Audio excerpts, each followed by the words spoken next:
Assalamualaikum warahmatullahi wabarakatuh. Salam sejahtera untuk kita semua. Perkenalkan, nama saya Aditya Kumalasari dari kelas M2410 dengan NIM 2404007501114. Pada kesempatan kali ini, saya akan memaparkan materi mengenai makanan sehat dan gizi seimbang yang terdiri dari 6 poin utama. Materi ini penting untuk dipahami guna mendukung pola hidup sehat, khususnya bagi anak usia sekolah dasar. Nah, untuk itu, yuk kita simak videonya baik-baik.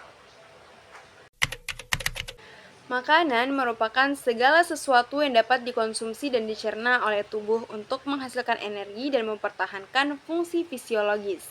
Fungsi utama makanan adalah sebagai sumber energi, pendukung pertumbuhan dan perkembangan, perbaikan jaringan tubuh, serta sebagai perlindungan terhadap serangan penyakit. Dengan demikian, konsumsi makanan yang cukup dan bergizi sangat penting untuk menunjang kehidupan yang sehat dan aktif. Secara umum, bahan makanan dibedakan menjadi dua, yaitu bahan makanan hewani dan nabati. Bahan makanan hewani berasal dari hewan seperti daging, ikan, susu, dan telur. Sementara itu, bahan makanan nabati berasal dari tumbuh-tumbuhan, seperti sayur, buah, kacang-kacangan, dan biji-bijian. Zat makanan yang terkandung dalam bahan makanan meliputi karbohidrat, protein, lemak, vitamin, mineral, dan air. Nah, masing-masing dari zat makanan tersebut memiliki fungsinya masing-masing. Contohnya itu karbohidrat. Nah, karbohidrat berfungsi sebagai sumber energi utama. Kemudian ada protein. Protein ini berperan dalam membangun dan memperbaiki jaringan tubuh. Nah, lemak berfungsi sebagai cadangan energi. Vitamin dan mineral mendukung proses metabolisme dan meningkatkan daya tahan tubuh. Nah, yang terakhir ada air. Air berperan penting dalam menjaga keseimbangan cairan tubuh dan proses pencernaan. Kecukupan gizi mengacu pada kebutuhan gizi harian seseorang berdasarkan usia, jenis kelamin, dan tingkat aktivitas fisik. Dalam hal ini digunakan acuan angka kecukupan gizi atau AKG yang ditetapkan oleh Kementerian Kesehatan Republik Indonesia. Sebagai contoh, anak usia 7-9 tahun memerlukan sekitar 1.650 kalori dan 35 gram protein setiap hari. Dengan memenuhi AKG, anak-anak dapat tumbuh dan berkembang secara optimal, serta terhindar dari masalah kesehatan yang berkaitan dengan kekurangan atau kelebihan gizi. Pedoman susunan makanan sehat saat ini menggunakan konsep yaitu isi piringku sebagai pengganti 4 sehat 5 sempurna.